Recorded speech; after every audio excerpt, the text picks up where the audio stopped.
aonde paramos as nossas atividades materiais para nos dedicar à reflexão da vida espiritual, dos seus pormenores, dos seus detalhes que ficam eclipsados na nossa lembrança a partir do momento que reencarnamos. Nós te pedimos, Senhor, abençoe a todos aqueles que estão orando nesse instante, que estão buscando a força para o seu dia a dia, para as atividades que são de importância para o despertar espiritual. Dai-nos, Senhor, a certeza e a confiança que com o seu amparo espiritual seremos cada vez mais fortes, cada vez mais importantes, não a nível de conquistar admiração, mas a nível de enxugar as lágrimas daqueles nossos irmãos que caminham conosco, que vivem experiências próximas a nós, e que a sabedoria divina os posicionou de forma que possam recolher os benefícios que nós já conquistamos, e ao mesmo tempo permitir-nos trabalhar com tudo aquilo que estamos conquistando a nível de conhecimento. Abençoe-nos, Senhor, permaneça conosco, hoje, agora e sempre. Que assim seja, graças a Deus. Então, boa noite a todos, né? Nós estamos estudando o capítulo 2 do livro Devassando do Invisível. E o capítulo 2, ele é, na verdade, uma pergunta: como se vestem os espíritos?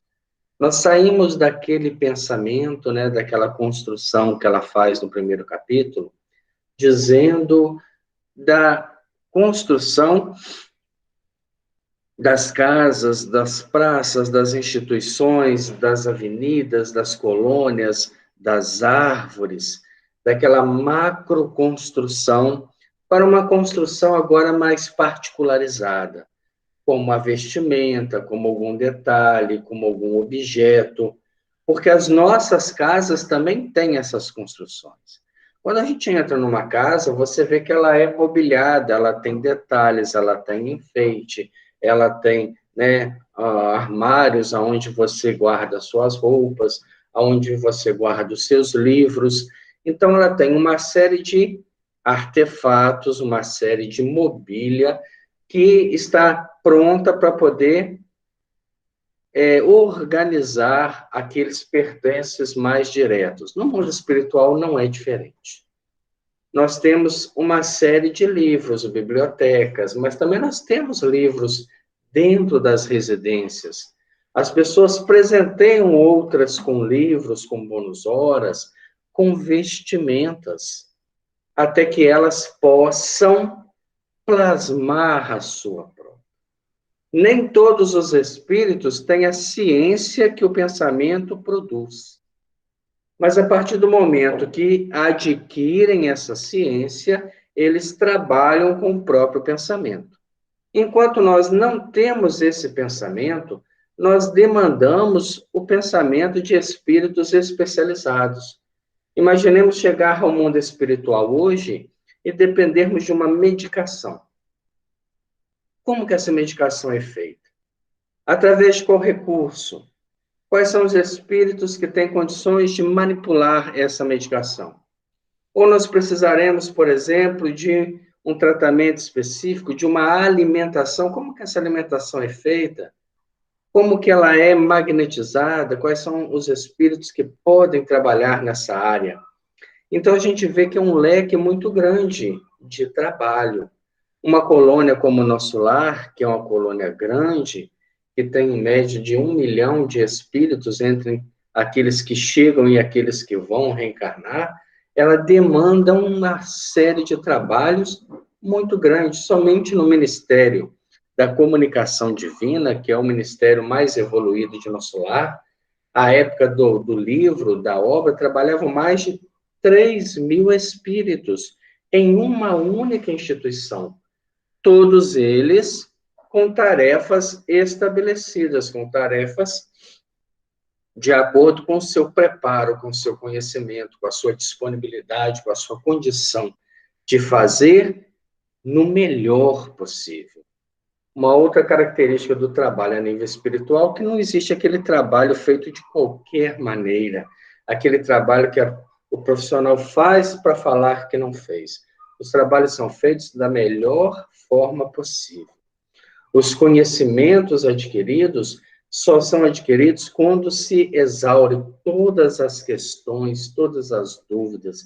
Não se passa de um conhecimento para outro sem adquirir a ciência completa das questões que estão sendo distribuídas, manipuladas, dirimidas, dirigidas para a construção de um conhecimento mais sólido.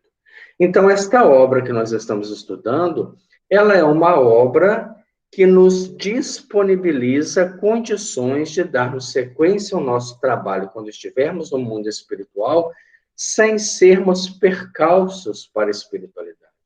Quando a gente estuda, por exemplo, as obras de André Luiz, a gente vê que muitas questões que ele formula nas obras são justamente para que a gente entenda, né, de uma forma muito maior as condições da vida, as conclusões dos espíritos, os ensinamentos que eles promovem, para que a gente não leve esse tipo de dúvida, para chegarmos no mundo espiritual e termos uma certa condição de não dar tanto trabalho. Comentava um pouquinho antes do estudo com a Ana Regina sobre a obra Obreiros da Vida Eterna, e nessa obra é uma equipe, né, de André Luiz que vem para fazer 5 desencarnes. Na verdade, fazem 4, que um fica adiado. Através de uma prece, né, de uma criança de 8 anos de idade, ele consegue o adiamento do desencarne da avó, que já estava planejado. Quem ficou curioso, né, Obreiros da Vida Eterna, ó, uma obra muito boa de André Luiz. Mas nem todos que estavam desencarnando eram espíritos com conhecimento. E um deles, apesar de ser uma pessoa muito boa, uma pessoa que viveu a vida espiritual dentro da vida material, ele era de formação da religião tradicional. E ele chega ao mundo espiritual carregando consigo as ideias que ele aprendeu, que ele discutiu nos seus grupos de estudo, nas suas idas à igreja. Então, ele tinha uma percepção da vida espiritual muito ligada à fé que ele professava.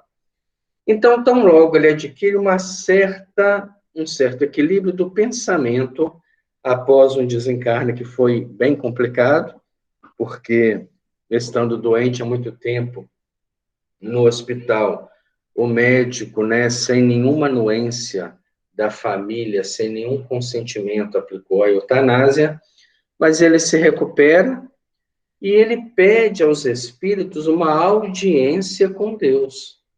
Ele queria, né, conversar com o Criador para tirar dúvidas que a fé que ele professou durante uma vida inteira, uma existência inteira, não conseguiu solucionar. Não é o nosso caso. Todas as dúvidas que nós temos resposta. Talvez falte-nos vontade de buscar essas respostas, de buscar essas reflexões. Então, quando a gente adentra um estudo como esse, como uma obra dessa, que vem rememorando várias outras obras do campo científico da doutrina espírita, não é uma obra voltada para o campo moral, mas é uma obra voltada para o campo da experimentação, da prática, da vivência. Aí a gente começa a ver que nós vamos chegar do outro lado informados, preparados e, na maioria das vezes, lúcidos. Só vamos nos perturbar se já nos perturbamos em vida. Se não, vivemos de forma lembrando que a qualquer momento e a qualquer tempo chegará o momento do retorno à verdadeira pátria. A obra da Ivone é uma obra que nos prepara para a vida espiritual. Na semana passada, nós encerramos um ponto quando ela vai voltar uma citação do capítulo 8 do Livro dos Médiuns. Aí a gente vai lembrar lá do nosso grupo de estudo do Livro dos Médiuns, né? Quando nós estudamos do Laboratório do Mundo Invisível. É um dos melhores capítulos do Livro dos Médiuns, porque ele vai mostrar como os espíritos manipulam os fluidos. Capítulo 8 do Livro dos Espíritos, capítulo 14 da Gênese, que trata dos fluidos, eles são complementares. Então, diz ela para nós no livro. No capítulo 8 do Livro dos Médiuns, existe longa e substanciosa revelação da força criadora dos espíritos desencarnados. É um capítulo que está voltado para esta capacidade que o espírito tem de formar, de transformar fluido cósmico universal em objetos, em móveis, em roupas, em casas, em qualquer necessidade que ele venha a ter na vida espiritual. Os quais, utilizando-se da matéria própria do invisível, que matéria que é essa? Não existe outra, nós vamos trabalhar sempre com fluido cósmico universal em todas as suas variações. Ou seja, o fluido cósmico que enche os espaços sem fim, a estes manejam de sorte a construírem o bem, o que bem desejarem, com o poder que o pensamento e a vontade lhes concedem. Então, nesse primeiro parágrafo, ela faz uma colocação interessante. O fluido cósmico universal, ele é o oceano do universo. Vamos tentar entender isso de uma forma assim simples. Imaginemos que o universo pudesse ser, limitado, pudesse estar contido dentro deste espaço. Neste espaço todo está o fluido cósmico universal, em todos os pontos.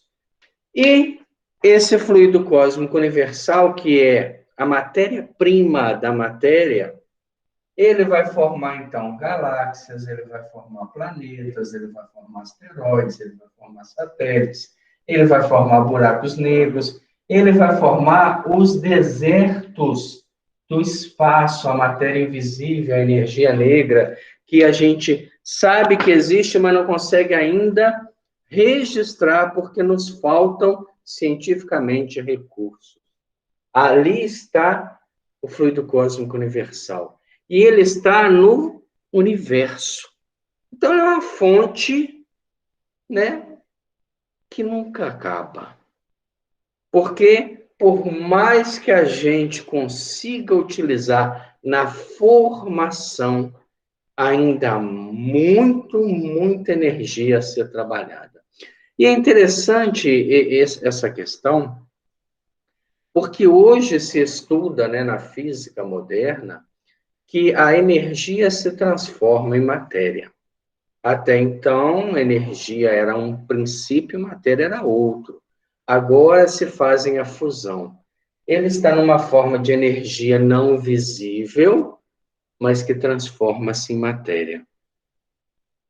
Todas as matérias partem da energia, e a energia é o fluido cósmico universal.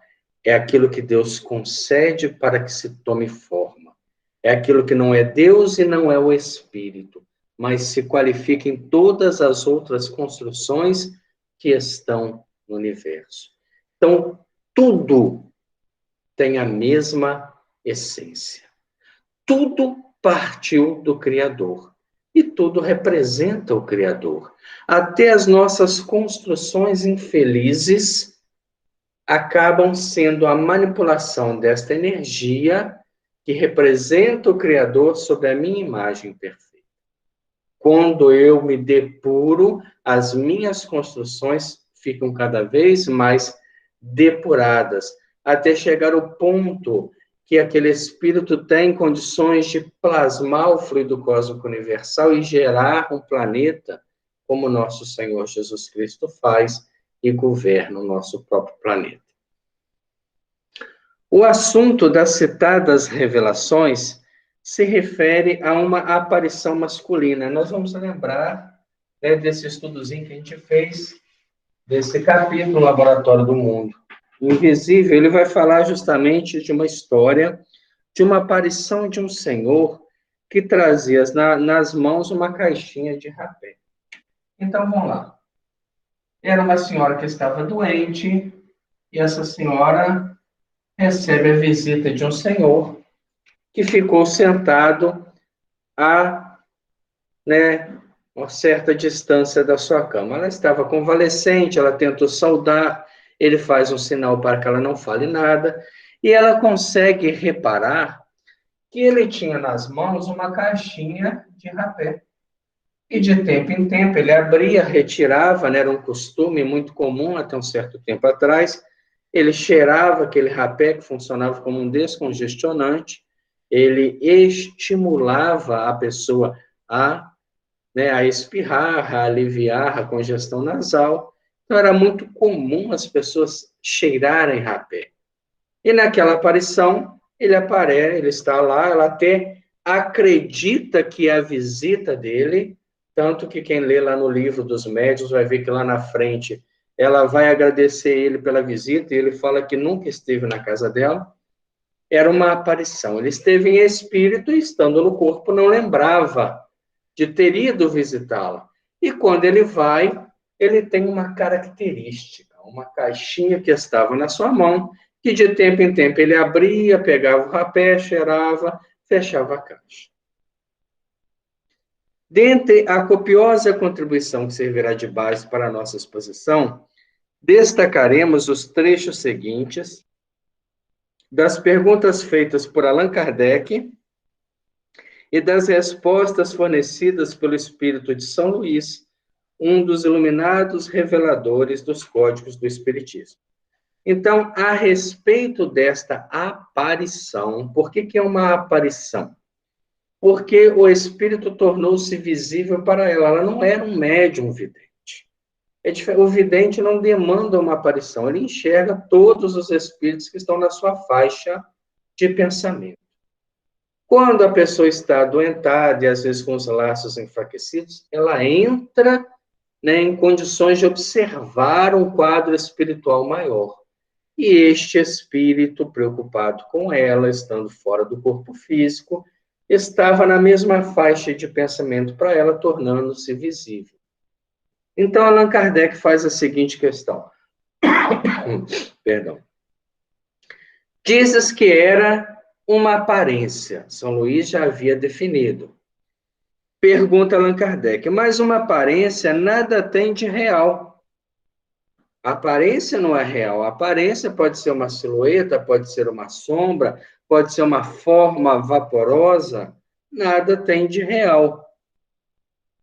É como uma ilusão de ótica. É como se nós acreditássemos que estamos vendo o que, na verdade, não estamos.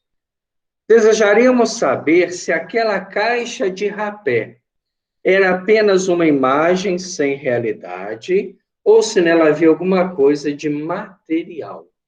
Então, olha o que Allan Kardec está perguntando. Tá, apareceu lá o espírito, mas ele estava com uma particularidade. Ele estava com essa caixinha de rapé na mão. Esta caixa era apenas uma ilusão, era apenas parte daquela aparência, ou ela tinha alguma coisa de material? Nós já podemos responder isso, né? Por quê? Vamos lá para a Trindade Universal. A Trindade é Deus, Espírito e matéria. Então, o que a caixinha de rapé é?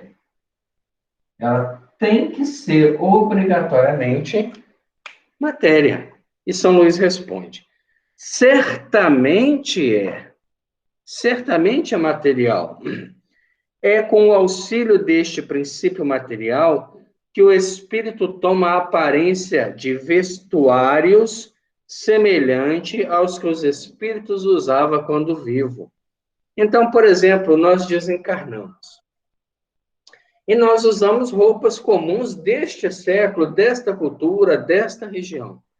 Se nós formos aparecer a alguém do nosso convívio, tem que aparecer nesses trajes.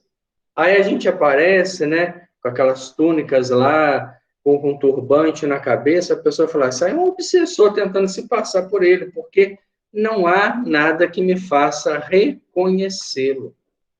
Então, esta caixinha de rapé, ela, na verdade, era um fator que fazia com que aquela mulher não tivesse dúvidas, que ela reconhecesse aquele senhor que era do seu convívio. Segue o comentário de Allan Kardec, elucidativo e oportuno, para o qual remetemos o leitor e depois encontraremos o prosseguimento da lição com nova pergunta do codificador. O que ela coloca aqui? Ó, lá no livro dos médiuns, há um comentário de Allan Kardec sobre essa resposta. Ela não vai retratar aqui, vai estar no capítulo 8 do livro dos médiuns. Segue, então, outra pergunta de Allan Kardec. Dar-se-á que a matéria inerte se desdobre? Olha que pergunta inteligente de Allan Kardec. Parta-se de um princípio que a matéria inerte se desdobre. Que haja no mundo invisível uma matéria essencial capaz de tomar a forma dos objetos que vemos. Numa palavra, terão estes um duplo etéreo no mundo invisível, como os homens são neles representados pelos espíritos? Olha só o que Kardec fala. Se existe uma caixinha de rapé aqui, material, que aquele homem lá usava, o visitante da mulher, haveria uma outra, a partir do momento que essa é formada na nossa realidade, na nossa terceira dimensão, haveria uma outra que se formaria a partir da formação dessa, na quarta ou quinta dimensão que seja. Isso seria um duplo etéreo. Tudo que nós construíssemos aqui formaria-se no mundo espiritual, a partir da nossa construção. E São Luís diz, não é assim que as coisas se passam. Não há essa dependência. Então, nós vamos aqui e hoje fabricamos um automóvel, naturalmente ele se forma no mundo espiritual. Nós formamos uma cidade aqui, naturalmente ela se forma. Não há essa ligação de atos. O mundo espiritual independe do mundo material. Sobre os elementos materiais disseminados por todos os pontos do espaço, na vossa atmosfera, tem os espíritos um poder que está longe de suspeitar. Longe por quê? A partir do momento que a gente se identifica com alguma coisa, nós podemos reformulá-la no mundo espiritual. Lembra lá do desencarne do pai da Ivone, que nós estudamos um pouco para trás? Que ele estava sentado numa varanda, aí ele quis ler o jornal estava na frente dele, ele quis tomar o café, e o café estava ali do lado. Era a criação da sua mente, ele não sabia nem quem trouxe para ele. Era a sua mente que estava gerando uma alteração do fluido cósmico universal à sua volta e formando aqueles objetos que ele sequer duvidava. Uma questão interessante para que isso funcione, Não há lugar para dúvida. Se a gente falar assim, eu não acredito que eu vou conseguir, já não conseguiu. Já jogou fora, porque o poder mental ele é imperativo. Então, como ele estava distraído e pensou, nossa, vontade de tomar um café, o café estava ali. A mente pensou, gerou, não duvidou e formou. E ele tomou. E tinha gosto de café. Por quê? Porque a mesma matéria que constrói na nossa realidade através do esforço, da plantação, da colheita, da secagem, da trituração, da industrialização, para fazer o pó, para gerar o café, também se faz lá através da ação do pensamento. É muito mais rápido. Por isso que ele coloca para nós, Nós temos um poder que está longe de suspeitar. Podem, pois, eles concentrar a sua vontade, esses elementos, e dar-lhes a forma aparente que corresponda à dos objetos materiais. Então, aquele homem, fora do corpo físico, esquece o duplo etéreo aqui, ele estava fora do corpo físico, mas ele lembrou da sua caixinha de rapé. O que estava na mão dele naquele momento? A formação da caixa.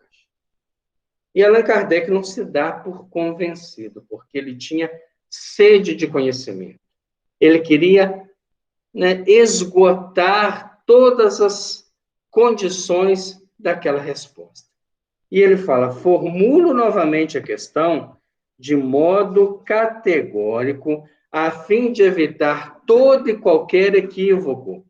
São alguma coisa as vestes de que os espíritos se cobrem? Aqui, ó. Deus, Espírito, as vestes são de quê? Matéria.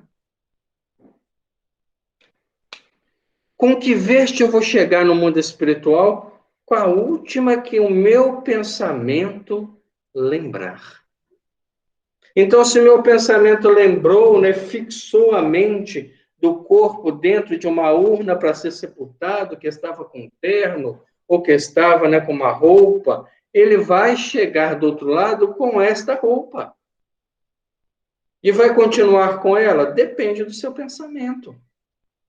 E se ele não tiver esse conhecimento e ficar perambulando pelas zonas umbralinas em dificuldade, a roupa vai sujar, a roupa vai rasgar, a roupa vai ter um odor fétido, porque o pensamento dele está gerando que, meu Deus, eu estou com essa roupa há quanto tempo, eu não tomo um banho, eu não troco, eu não faço nenhum tratamento de ansiedade, eu estou totalmente... E ele começa a transformar aquilo. Pega lá o filme, né, Nosso Lar, e veja, André Luiz chega no mundo espiritual vestido como médico. A roupa estava limpa. Com o passar do tempo, aquilo foi se tornando um frangalho. Rasgava, sujava, enlameava. Estava totalmente sem condições, porque a sua mente acreditava que todos aqueles efeitos estavam acontecendo de forma natural. Parece que minha resposta, aí São Luís que está respondendo, né? Precedente resolve a questão. Não sabe que o próprio perispírito é alguma coisa? O próprio perispírito, ele é material, porque ele é de acordo com a estrutura dimensional de cada mundo. Nós estamos num mundo extremamente material, onde os minerais ainda são rochosos, aonde nós temos uma vida material. Então, nosso perispírito também é material. Quando nós desencarnamos, se nós não temos um trabalho mental de adaptação, nós vamos sentir sede, fome, necessidades fisiológicas, vamos sentir dor, vamos sentir, né, uma série de efeitos que são naturais da matéria, porque o perispírito ligado molécula a molécula à matéria, se a mente não faz um desligamento dos costumes, eles continuam. Aí está o desencarnar, a esquecer as funções que pertencem à carne, para as funções que pertencem ao espírito. Quando nós pegamos as obras, né, espíritas e vamos fazer um estudo mais profundo, vamos ver que espíritos vivem em promiscuidade sexual nas regiões infelizes. Nós vamos ver que os espíritos sentem e passam fome, como André Luiz comia a grama, né, lá no umbral, porque era uma fome que não desnorteava, não liquidava, não fazia com que ele desmaiasse de fraqueza, mas era aquela sensação constante, como se fosse um ácido que o corroía por dentro. Não tinha esses conhecimentos que nós estamos tendo. Então, nós vamos chegar no mundo espiritual, nossa, mas eu ainda estou com fome, porque nós ainda estamos sob reflexo da matéria.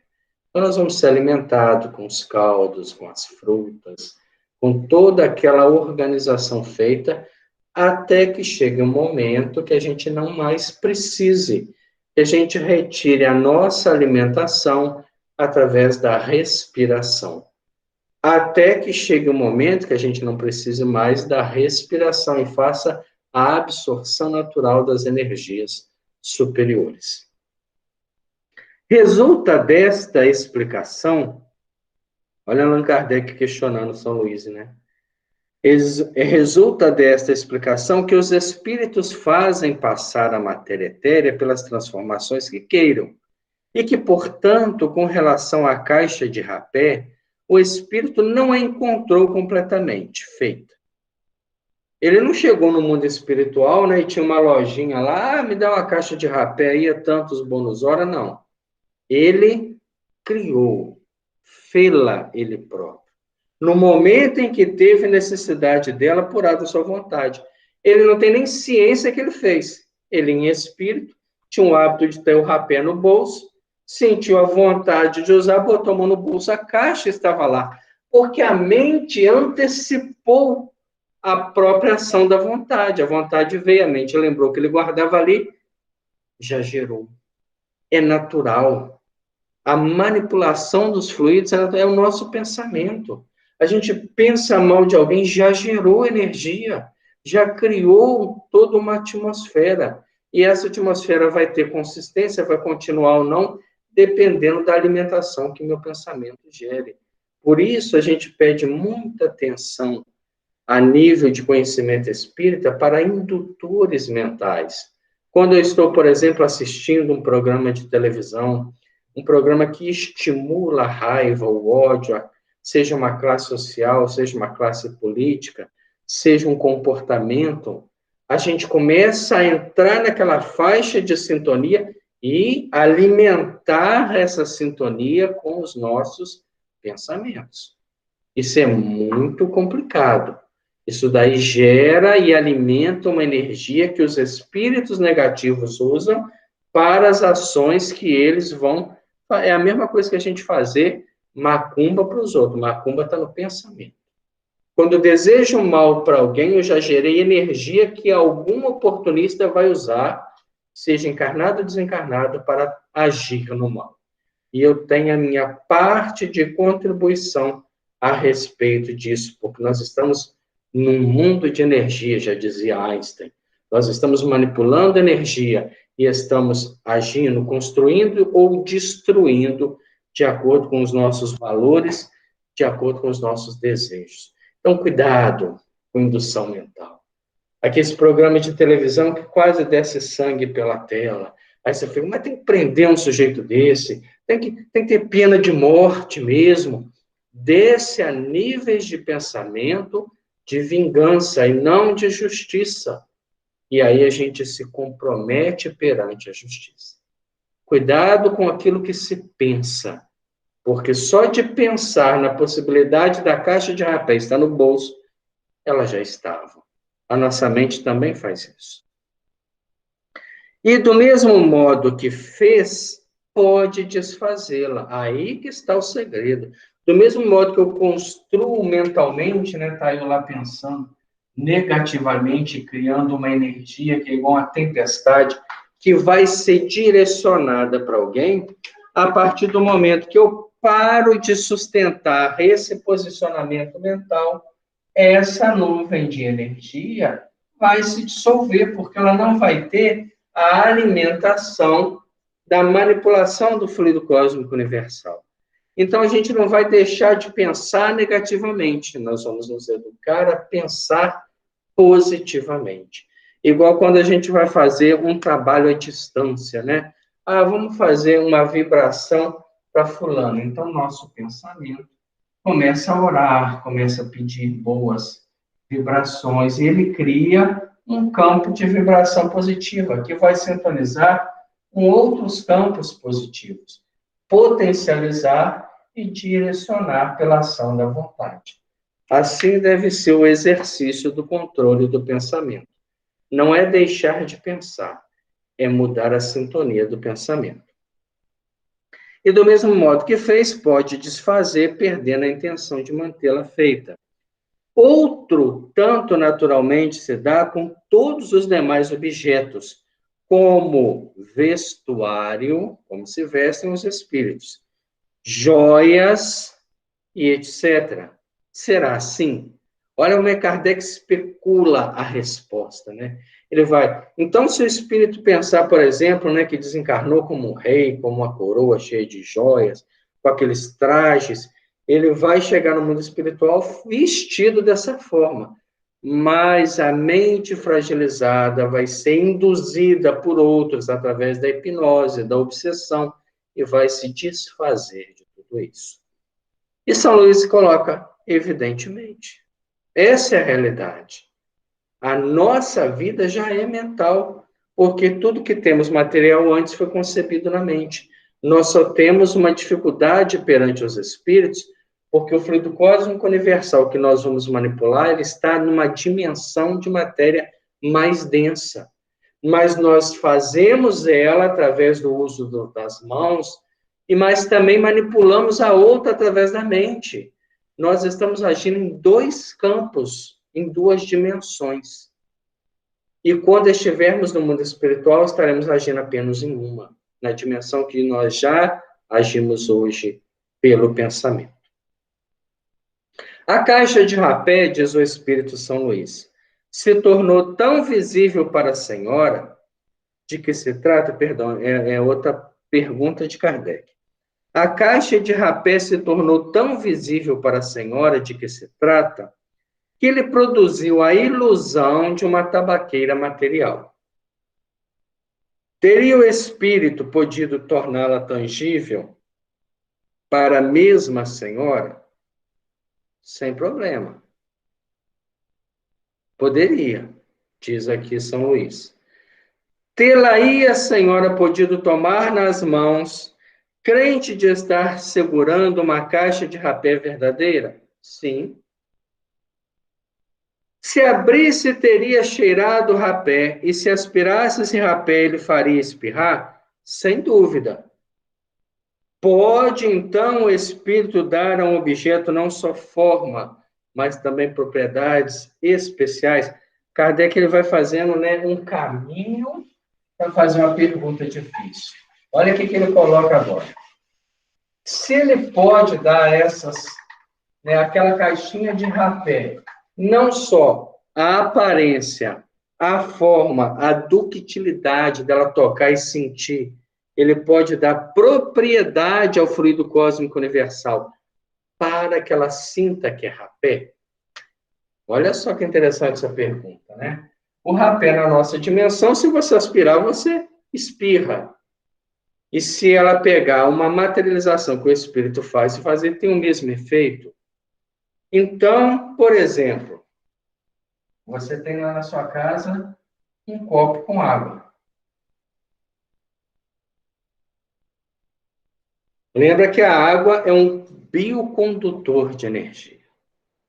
Aí os seus obsessores que não gostam de você vão lá e injetam nesse líquido uma substância mental negativa e transforma ela em um veneno potente. Você toma esse veneno e desencarna? Não. Por que não? Está lá no livro dos Espíritos, porque Deus limita a ação dos Espíritos. Esse tipo de ação não tem como eles fazerem, porque se fizesse, o que mais nós teríamos seriam homicidas espirituais. Porque aqueles que não gostam de nós, automaticamente, nos destruiriam materialmente. Porém, isso aqui acontece? Com certeza. Uma pessoa te pede um copo d'água. Aí você vai. Nossa senhora, pessoa folgada. E não levanta da cama. E eu tenho que ficar levando água para ela. O que eu estou fazendo com esse líquido? Minha mente está pensando. Ninguém está vendo que eu estou pensando isso. Mas ela está injetando aqui um veneno mortal. Da minha insatisfação, da minha reclamação, da minha raiva. Esta água ingerida pela pessoa vai levar esse fluido para dentro dela. E ela pode vir absorvê-lo.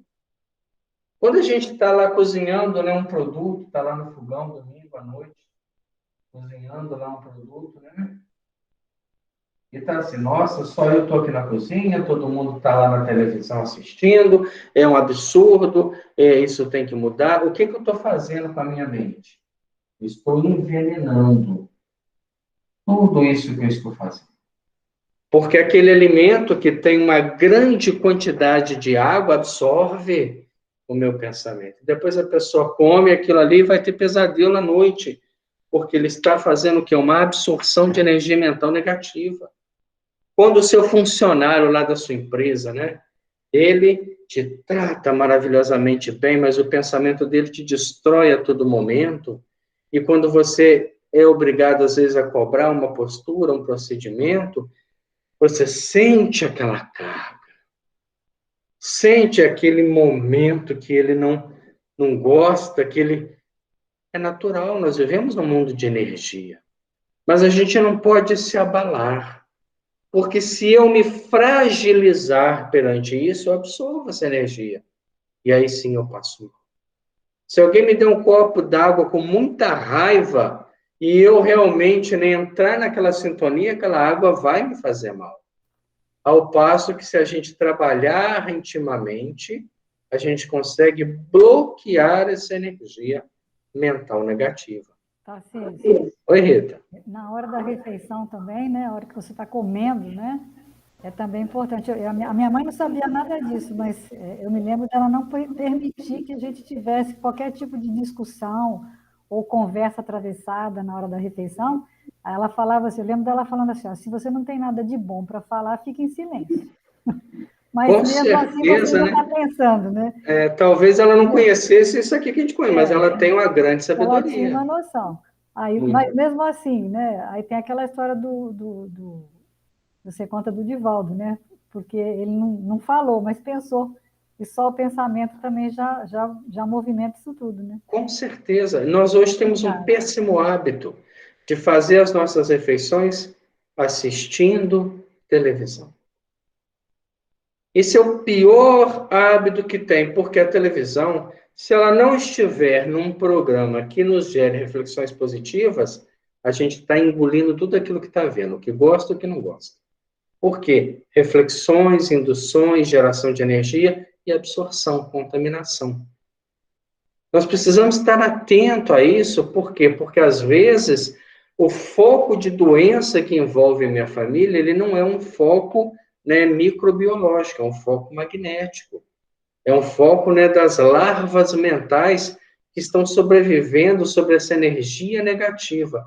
É deste pensamento que surge a ação dos espíritos materializados que trabalham nas casas, nos centros espiritualistas e pedem uma certa oferenda, né, de comida, de bebida, de algo que possa ser manipulado pela energia para que ele absorva aquela energia, se potencialize, por ser ainda materialista, e possa agir no perispírito de outros. Então, pensou mal de alguém, nós estamos fazendo macumba para essa pessoa, que macumba é uma palavra lá do dialeto Congo, né? Que quer dizer, cumba é trabalho espiritual, então é um mau trabalho espiritual. Pensou negativo de alguém, já está fazendo. Aí vê televisão, a novela faz aquela trama, mas tem que prender, tem que fazer, daqui a pouco eu tenho reunião mediúnica. Eu vou com aquela energia toda, né, desestruturada, porque eu vi um quadro que é criado para distração, mas que gera reflexão, e a reflexão promove a geração de campo mental. Eu vou para o trabalho mediúnico totalmente desestruturado porque eu assisti um programa, ou então assisti um jogo de futebol e fiquei nervoso porque o meu time está perdendo e agredi a televisão achando que ela também tem culpa. E eu faço o quê? Um desequilíbrio emocional.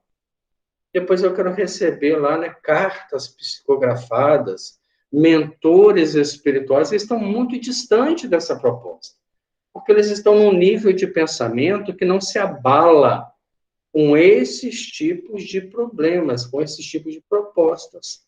Somos nós que temos que chegar até eles, e não eles que vão descer, né, sem nenhum tipo de esforço da nossa parte.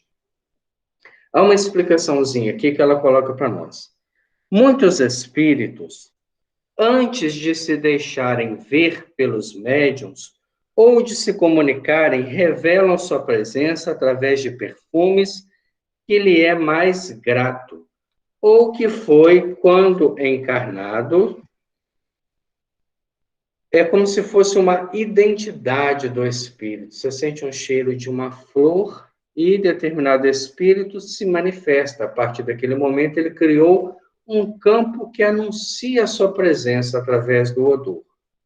As entidades espirituais, ela conta da sua própria experiência, de Charles e Frederico Chopin se revelam pelo perfume de violeta, com certo detalhe que torna inconfundível um perfume do outro, ou seja, a presença de um desses espíritos, da presença do outro, tal se tratasse antes de particularidade de vibrações. Apesar de se apresentarem com o mesmo odor, com o mesmo perfume, ela conseguia identificar claramente quando era um e quando era o outro. Há particularidades nesta mediunidade odorífica. O espírito Sheila, ex-enfermeira alemã, morta em um bombardeio aéreo durante a Guerra Mundial, em que se comunica com o médium Francisco Cândido Xavier, revela-se por um forte e muito materializado cheiro de éter, lembrando a sua profissão em cujo exercício desencarnou. Espíritos sofredores inferiores costumam fazer-se notados pelo cheiro de bebidas alcoólicas, de fumo, de podridão e até de decomposição cadavérica. E aqueles vitimados em desastre e que vêm morrer durante a estada nos hospitais costumam desprender o cheiro do iodoforme, do iodo do formol. Não é muito raro um espírito amigo, familiar, dar ao seu médium um perfume que sabe que este aprecia, o que representa uma das muitas formas de afetividade e carinho com que tão bondosos amigos brindam seus aparelhos mediúnicos. Olha que interessante, uma particularidade da mediunidade que talvez a gente, por falta de experiência prática, desconhece. Alguns espíritos, eles nos dão uma introdução da sua presença através de um perfume, de um aroma, seja ele de uma flor, seja algo particular. Como alguns espíritos que realmente foram viciosos, quando passam pela desobsessão, deixam aquele odor fétido, aquele odor do alcoolismo, aquele odor do tabagismo, porque isso era intenso neles e eles conservam, porque a mente está presa, né? São as prisões mentais, as fixações mentais, presa àquela realidade inferior. Então, a pergunta de Allan Kardec era a seguinte, né? Pode, então, o espírito dar um objeto não só a forma, mas também as propriedades espirituais? Se o quiser, de São Luís, baseado neste princípio, foi que respondi afirmativamente às perguntas anteriores. Tereis prova da poderosa ação dos espíritos, que os espíritos exercem sobre a matéria, ação que estáis longe de suspeitar, como eu lhe disse há pouco. Então, eles têm até um certo limite para agir, mas não tem como transformar, por exemplo, alguma coisa que é saudável em algo insalubre. De acordo com o Livro dos Espíritos, eles têm limitações para suas ações, até porque senão nós não estaríamos totalmente protegidos. É provado hoje que o nosso pensamento cria cristais nas águas. Nós temos estudos sobre isso e demonstrações.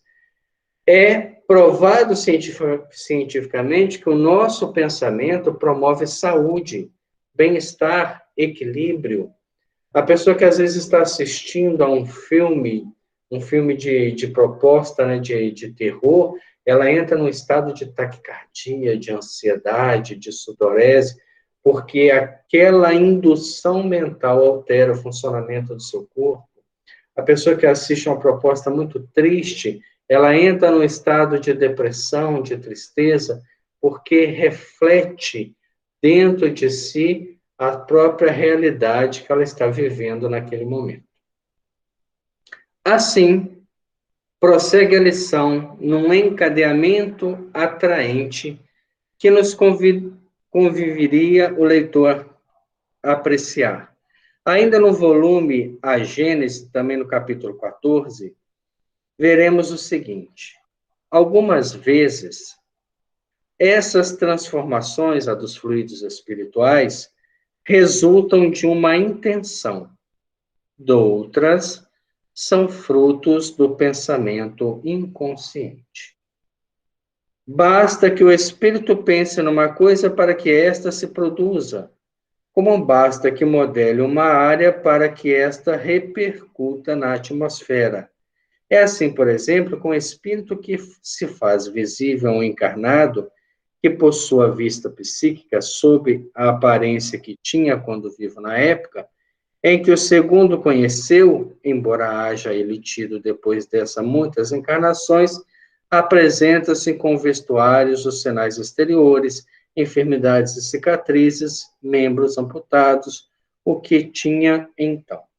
Então, se nós tivéssemos, por exemplo, hoje a aparição de um dos apóstolos de Jesus, ele teria que vir para ser conhecido como a aparência que tinha quando foi discípulo do Cristo. Se nós temos, por exemplo, a imagem, né, de determinada personalidade que passou pela Terra e ela fosse se tornar visível, ela teria que tomar aquela forma, mesmo que depois daquela forma, ela teve outras encarnações em sexo diferente, em compromisso diferente, em aparência totalmente distinta, mas ela tem como voltar àquela. Nós temos um exemplo disso, a personalidade de Emmanuel, que depois da vida como Emmanuel, ele viveu como Damiano, ele viveu como Emanuel da Nóbrega, ele viveu como Nestório. Então, ele tem uma série de encarnações depois daquela personalidade que ele se apresentava, o senador romano. E por que ele voltou àquela personalidade? Porque foi naquela vida, foi naquela forma que ele viu seus dois maiores amores, né? A Lívia e o Cristo. Então, ele retornava àquela aparência numa rememoração aos maiores momentos da sua vida. E talvez também seja assim com a gente desencarna nesta aparência, mas tem alguma outra vida que ficou em evidência, que foi mais importante, que trouxe-nos algum tipo assim de alegria maior, então a gente pode querer voltar àquela aparência sem nenhum prejuízo para a evolução espiritual, até porque o perispírito também tem a sua plasticidade e está sob a ação da mente. Nós vamos desencarnar, às vezes, com 95 anos, né? Careca, enrugado, sem dente, capenga, com dificuldade de andar, e vamos chegar ao mundo espiritual e renovar, sair daquela postura de pessoa claudicante, andar eretamente, recuperar a aparência mais jovem, tudo pela ação do pensamento. Então, a pessoa que pensa positivamente, ela já faz isso na própria vida. Você olha Divaldo Franco e vê, com seus 93 anos, uma aparência jovial. É a alma irradiando, controlando a própria expressão do DNA da epigenética. Cabe a gente evitar as dúvidas e, acima de tudo, permanecer ligados a esta proposta nova de pensamento. Então, nós vamos encerrar o nosso estudo hoje aqui, nesse ponto. Na semana que vem, a gente vai dar sequência às nossas atividades.